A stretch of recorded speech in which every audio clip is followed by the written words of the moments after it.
هذه إذاعة إرنا. المستمعات والمستمعين الأفاضل متابعي إذاعة أرنا حيثما كنتم وحيثما يصلكم بثنا، أهلا ومرحبا بكم في مستهل البرنامج العربي لهذا اليوم الجمعة 24 من يناير.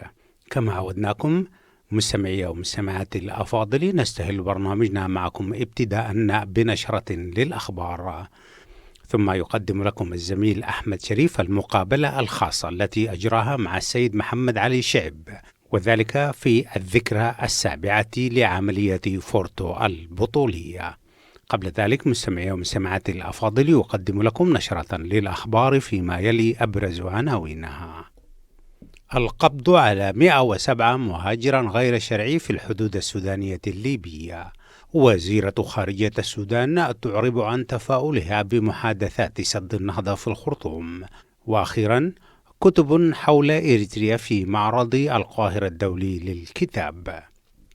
كانت مستمعي ومستمعات الأفاضل تلكم عناوين النشرة، وإليكم تفاصيلها من إذاعة أرنا. هذه إذاعة إرنا.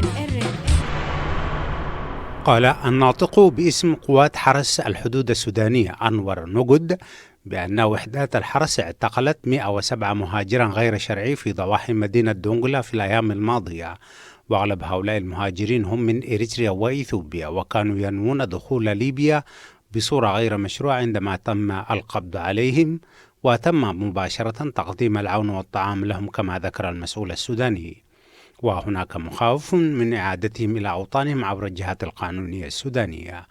وكانت السلطات السودانية قد اعتقلت 10 إريتريين من ضمنهم 7 نساء في وسط الخرطوم الأسابيع الماضية، وكانت المجموعة في طريقها إلى مصر، وسمح لهم بتقديم طلبات لجوء في السودان، وعليه تم ترحيلهم إلى معسكر الشقراب في شرق السودان.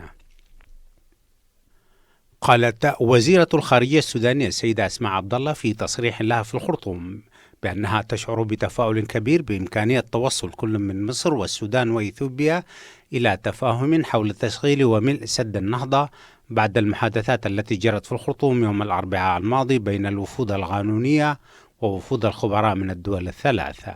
وقالت الوزيرة بأن الدول الثلاث توصلت إلى تفاهم بناء حول هذه المسائل في اجتماع واشنطن الأخير.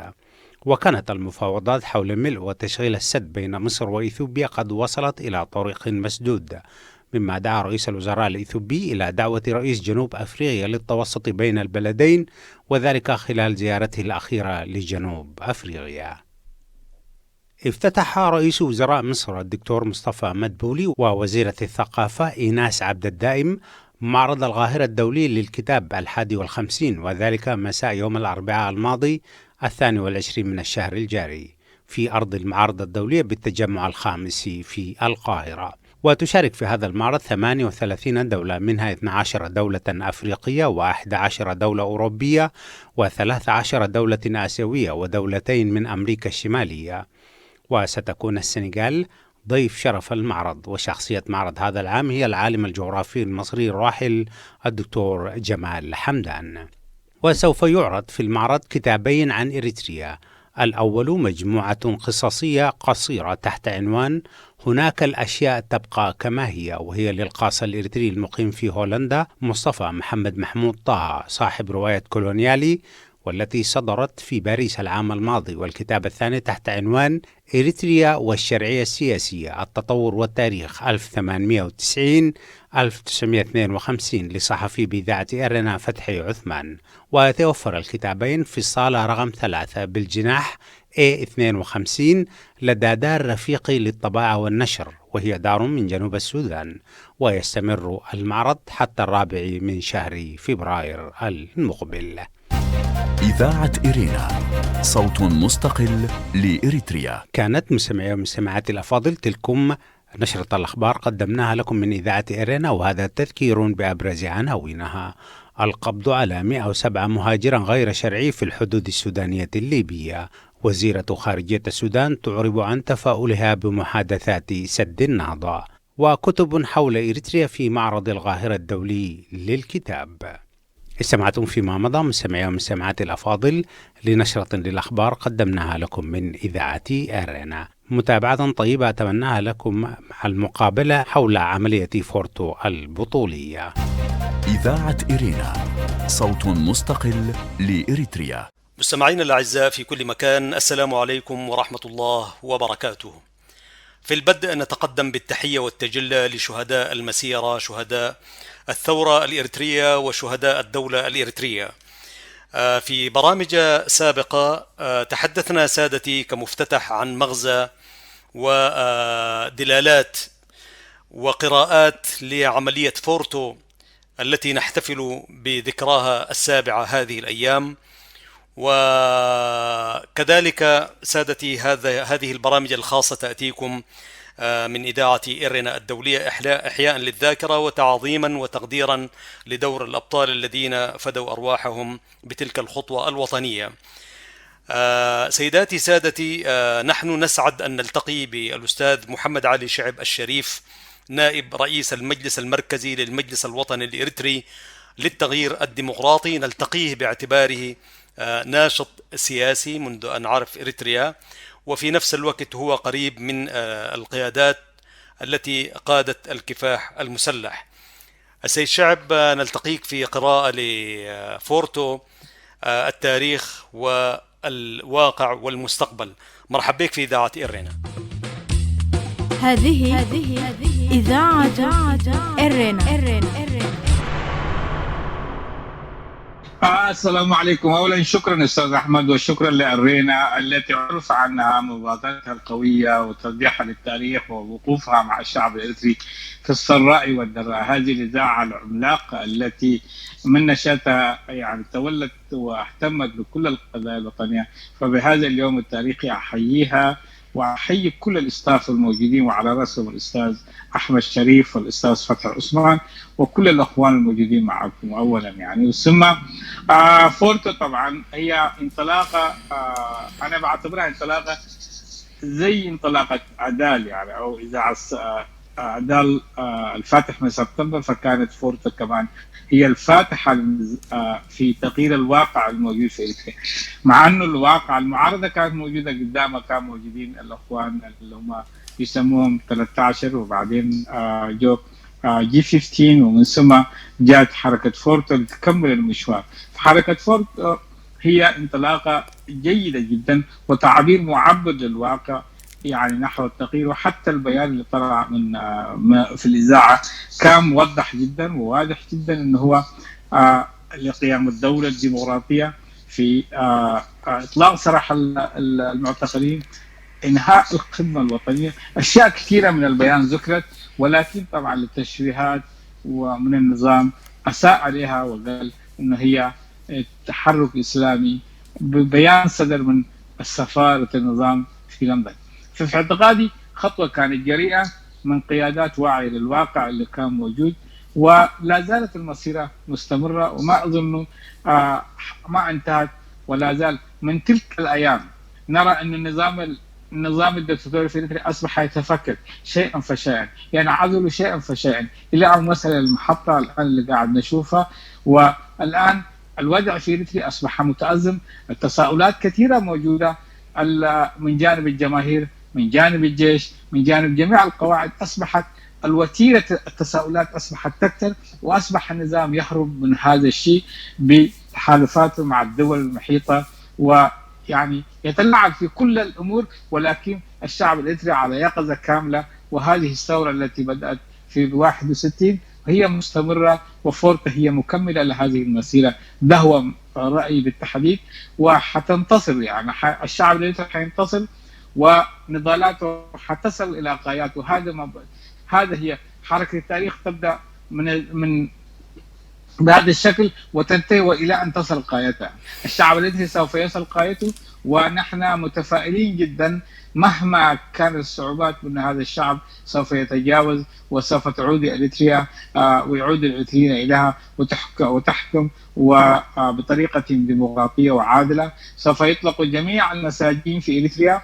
هذه تفاؤلاتي وهذه أمنياتي على حسب يعني الواقع الموجود في اريتريا يؤكد ذلك، يؤكد انه نحن ماشيين نحو التغيير. هذا الشيء مؤكد، ولو انه وتيره التغيير اصبحت متاخره، ولكن اصبح النظام الدستوري في اريتريا يتلاشى شيئا فشيئا الى ان وصل الى محطات الاخيره. يوم الليله في اريتريا لا يوجد يعني شيء تقول عليه انه اسس دوله منتهيه، دوله لا اساس لها، ويعني النظام اصبح يتآكل. هذه هي قراءتي يا استاذ احمد. إذاعة إرينا، صوت مستقل لإريتريا. جميل جميل جميل. السيد شعب، شكرا لك على هذا التوضيح. هل لو تساءلنا لجوء النظام ورأس النظام والمجموعة، وطبعا بين قوسين نقول النظام، لكن الطغمة الحاكمة كونه يلجأ إلى إثيوبيا ويعمل تلك الأشياء التي تابعناها كلنا، هل ذلك يدعو إلى فورتو ثانية وثالثة؟ لأنه ليس هنالك استفزاز واستهتار بدماء الشهداء أكثر مما بدأ من رأس النظام. فهل تتوقع عندك قراءة يعني ممكن دي تدفع إلى عمل أعلى مما يعني أكبر مما شهدته فورتو 2013؟ أنا في اعتقادي الأول نسبة الوعي مرتفعة موجودة، والتساؤلات موجودة حتى في داخل الجيش، موجودة هذه التساؤلات، ولكن في عدم التنظيم. يعني لو نظرنا إلى النظام يعني تركيبته، في عدم الثقة موجودة بين الناس كلهم في داخل النظام. يعني ما تقدر تبوح عن رؤيتك للواقع الموجود، لأن نوع من الخوف موجود. ولكن هذا الخوف اليوم نقول يعني نوعا ما حوالي 30% 40% يعني انكسر في داخل المؤسسة العسكرية، وأصبحت التساؤلات تسأل يعني ليه قاعد يحصل؟ ليه السوريين بيصرفوا كده؟ قضايا كثيرة موجود. ليه مثلا الحدود ما يخطط؟ ليه يعني الاتفاقيات ما تنفذ؟ أشياء كثيرة موجودة. الأسلوب اللي اتبعه النظام في علاقاته مع إثيوبيا وإعادة العلاقات مع إثيوبيا أسلوب يعني ما متعارف عليه، لأنه أنت في عداء مستمر، في حرب كانت موجودة، في شهداء موجودين، في قتال موجود، في قضايا بتاعت الحدود كانت موجودة، في اتفاقية الجزائر موجودة، أشياء كثيرة موجودة. هذا النظام تجاوز وتناسى هذا الشيء مباشرة، بدأ بعلاقات دبلوماسية وقضايا بتاعت الفتاح وقضايا وأشياء كثيرة. لكن هناك في براكين موجودة، بركان الحدود موجود، براكين الاستحقاقات اللي كان النظام يتجاوز، لأنه كان بيعتقد إنه نحن يقول ان اذا ما عملنا خططنا الحدود ما حيكون سلام مع اثيوبيا. ولكن الان لو نشوف يعني تجرأ ووصل الى مستوى تطبيع العلاقات، وحتى قاعد نسمع من رئيس وزراء اثيوبيا بانه وحده اثيوبيا والدوله الاريتريا ما موجوده، واشياء كثيره قاعد نسمع. ولكن الحقيقه المره اللي قاعد يهرب منها اساسا هو استحقاقات الحرب والسلام. هذه هي الاستحقاقات اللي قاعد يهرب منها نظام السياسي. اذا نحن علينا ان نبذل ما وصلت اليه انه الدوله مستقله هي، وحتى لو تمسكنا باتفاقيه الجزائر اللي هو وقع فيها والان قاعد يهرب منها، علينا نتمسك بهذه الاتفاقيه وعلينا نناقشها. ومشكله الحدود هي مهمه اساسيه، لابد ان هذه الحدود يخطط، والاتفاقيات اللي ابرمت توقع بشكل. بعدين نشوف قضايا السلام مع اثيوبيا، وحتى اللجوء لها نشوفها كيف حتتم. هل الاثيوبيين حيقدر يبتلعوا اريتريا بالاسلوب اللي قاعد نسمعه ولا ما اظن ان النظام في اثيوبيا حتى يسمح للواقع القانوني ونضالات الشعب الاريتري وتضحياته تسمح له انه هو يتجاوز مع نظام متهالك، مع نظام لا يستحق ان يذكر عليه نظام دكتاتوري وغير قانوني كمان. ده اللي بقول يا استاذ. هذه إذاعة إرينا. نعم وربما انعكاسا وأكيد طبعا لخطوة فورتو والبطولة التي صاحبتها، حتى على مستوى الجماهير الآن نبرة الحديث والاعتراض وهي علت درجتها، بدليل أنه هنالك الملصقات وهنالك امتعاض، وحتى في الاجتماعات الناس بدأت تتحدث.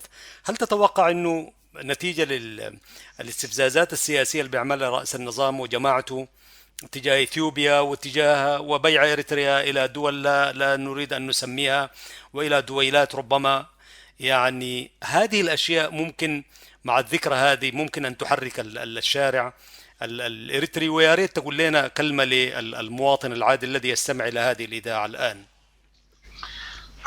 أنا في اعتقادي يعني السياسة الفرقي والشلة أصلا معروفين من بدأ هذا النظام. كل يوم هو بيبيع أفكاره، بيبيع علاقاته مع دول الجوار، يساند مرة مع مصر، مرة مع اليمن، مرة مع إيران، مرة أريتريا أصبحت بحكم موقعها الاستراتيجي أصبح أن هذا النظام أصبح السلعة، يعني يبيع زي ما عاوز كله. لكن شوف الشعب الإريتري على ما أظن هو واعي وفاهم ومدرك اليوم من خلال التواصل الاجتماعي الموجود. الناس فاهمه من خلال وسائل الاعلام، من خلال الاتصالات الحديثه، الناس قاعد تفصل ماذا يمر الفرقي. الفرقي لا يستطيع ان يتحكم ويقول انا حادوم اريتريا لا اثيوبيا، لا يستطيع ولا حيقول، حيلتوي، حيعمل حاجات كثيره انه يركع لمين يعني. انا في اعتقادي ان السياسه ما حيمشي. المميزات اللي عند الله في اريتريا ما يقدر مع اثيوبيا الموحده ما يقدر يلاقيها. ايش الضمان يعني؟ عندنا تجربه بتاعت الحكم الفدرالي. حتى العناصر اللي كانت تنادل بحزب اندنت واللي كانت يعني تنادل وتقول اريتريا حتنضم الى اثيوبيا وهي السلاسه قد شاهم وكل حاجه وعملوا لما وصلوا ما قدروا ياخذوا ولا حقيبه واحده، عباره عن اذلاء. كان دي هي التجربه. هاي السلاسه كشاهم ودخلهم زي ما تقول، قال لهم دي اللي عندكم وما عندكم، انا اخذت الارض واخذت منكم القرار السياسي. اذا ابي احمد بيسعى ان هذا القرار، وهذا القرار من المستحيل انه بعد هذه التضحيات وبعد هذه النضالات وبعد هذا يعني انه يتحصل عليه زي ما كان في السابق يعني. اذا السياسه فرقي. الوضع اللي عنده له رئيس دوله اريتريا وقاعد يتحرك وقاعد يقول رئيس الدوله، فما اظن حيفرض عليه عشان يبقى اما على ابي احمد ويبقى اداه لاثيوبيا. لكن هو يعني حيذل الشعب الاريتري وقاعد يذل الشعب الاريتري وفي كل حاجه قاعد يعمل، ما خلى حاجه ولا عملها يعني، ما خلى حاجه ولا عملها عشان يذل الشعب. لكن الشعب صامد والنظام حيروح. هذه قناعتنا ان هذا النظام حيروح الى مزبله التاريخ هو وصانعه والمتآمرين معه. هذا اللي بقول. نعم. الشعب الاريتري حينتصر يعني. ما في شك يعني، وشعب ان شاء الله يصل الى مبتغاه. كلمه اخيره توجهها الى أبطال جيش التحرير سابقا والجيش الشعبي واللي هم الآن قوات الدفاع الإريترية بهذه المناسبة سيد شعب، في كلمة بتاعت تقدير وكلمة رسالة أو استمرار للعمليات الاستشهادية التي حاولت، لأنه يعني أول من سيتخلص ويتحرر من عبودية النظام وإذلال المقاتل الذي حقق الاستغلال هم هذا الجيش الموجود في قوات الدفاع. فما هي رسالتك بهذه المناسبة إليهم؟ إذاعة إرينا، صوت مستقل لإريتريا. أنا أوجه رسالتي واحد: تمسكوا بوحدة إريتريا، تمسكوا بأنه إريتريا هي دولة مستقلة، تمسكوا يعني حافظوا على علاقاتكم مع الشعب، حافظوا على علاقاتكم مع ناسكم، حاولوا يعني بقدر المستطاع أن تتخلصوا من العناصر الانتهازية، العناصر اللي تعطي الولاء للنظام الدكتاتوري. هذه مهمتكم هي بحكم أن أنتم موجودين في المواقع الإمامية، في المجابهة موجودين، ومسؤوليتكم كبيرة نحو التغيير. بدونكم ما حيكون تغيير، أنتم اللي حتغيروا الواقع الموجود. ولكن يعني من خلال وعيكم، من خلال حفاظكم على وحدتكم، من خلال تماسككم بأريتريتكم، ده اللي حيدي نتيجة، وليس كما يريد النظام كل صباح بيودينا في مكان يقول لنا والله نحن هسه حنتوحد مع سوريا، اليوم حنتوحد مع تجراي، بكره الصباح حنتوحد مع السودان، بكره الصباح يعني بقى عباره عن مسائل استهلاكيه بيستخدمها الفرقي للبقاء في السلطه لا اكثر ولا اقل يعني. فعليه انا اوجه الى الشعب الاريتري بهذه المناسبه وبهذه الذكرى العطره انه يتمسكوا بالحلم لاقامه دوله عادله، لاقامه دوله متماسكه، اقامه دوله يعني بتأوي كل الاريتريين، تحوي كل الاريتريين بجميع الوان واطيافهم، يجوا فيها ويعيشوا فيها بامان في ظل دوله القانون والعداله. هذا اللي هذه إذاعة إرينا. شكرا جزيلا الشريف محمد علي شعب، نائب رئيس المجلس المركزي للمجلس الوطني الإريتري للتغيير الديمقراطي. كنت معنا في حديث عن شهادتك واحتفائك بالذكرى السابعة لعملية فورتو البطولية. شكرا لكم سادتي، تتابعوا معنا هذا البرنامج الخاص لحظات وتتابعون فقرة أخرى. السلام عليكم ورحمة الله وبركاته. إذاعة إرينا، صوت مستقل لإريتريا. المستمعين والمستمعات الأفاضل، أهلا وسهلا بكم مجددا. فيما يلي يقدم لكم موجزا لأهم ما ورد في صدر نشرتنا الإخبارية لهذا اليوم. القبض على 107 مهاجر غير شرعي في الحدود السودانية الليبية. قال الناطق باسم قوات حرس الحدود السودانية أنور نقد بأن وحدات من الحرس اعتقلت 107 مهاجرا غير شرعي في ضواحي مدينة دونغولا في الأيام الماضية، وأغلب هؤلاء المهاجرين هم من إريتريا وإثيوبيا، وكانوا ينوون دخول ليبيا بصورة غير مشروعة عندما تم القبض عليهم. وزيرة خارجية السودان تعرب عن تفاؤلها بمحادثات سد النهضة. قالت وزيرة الخارجية السودانية السيدة أسماء عبد الله في تصريح لها في الخرطوم بأنها تشعر بتفاؤل كبير بإمكانية توصل كل من مصر والسودان وإثيوبيا إلى تفاهم حول تشغيل وملء سد النهضة بعد المحادثات التي جرت في الخرطوم يوم الأربعاء الماضي بين الوفود القانونية ووفود الخبراء من الدول الثلاثة. كتب حول إريتريا في معرض القاهرة الدولي. افتتح رئيس وزراء مصر الدكتور مصطفى مدبولي ووزيرة الثقافة إيناس عبد الدائم معرض القاهرة الدولي للكتاب 51، وذلك مساء يوم الأربعاء الماضي في أرض المعارض الدولية بالتجمع الخامس في القاهرة. وسوف يعرض في هذا المعرض كتابين عن إريتريا. الأول مجموعة قصصية قصيرة تحت عنوان هناك الأشياء تبقى كما هي، وهي للقاص الإريتري المقيم في هولندا مصطفى محمد محمود طه صاحب رواية حكايات كولونيالي، والتي صدرت في باريس العام الماضي. والكتاب الثاني تحت عنوان إريتريا والشرعية السياسية، التطور والتاريخ 1890-1952 لصحفي بإذاعة إرينا فتحي عثمان. ويتوفر الكتابان في الصالة رقم 3 بالجناح A52 لدى دار رفيقي للطباعة والنشر، وهي دار من جنوب السودان. ويستمر المعرض حتى 4 من شهر فبراير المقبل. كان هذا مستمعي ومستمعاتي الأفاضل موجزا لأهم ما ورد في صدر نشرتنا الإخبارية لهذا اليوم. وقبل الختام لا يفوتني أن أذكركم بأنكم يمكنكم الكتابة إلينا والتواصل معنا على البريد الإلكتروني arabicarena@gmail.com. وحتى الملتقى بكم في برامج إذاعة أرينا المقبلة. لكم تحيات زميلي أحمد شريف ومحدثكم فتحي عثمان، وتقبلوا من زملائي في الإذاعة أطيب التحايا، ودمتم في رعاية الله وحفظه وأمانه. هذه إذاعة إرينا.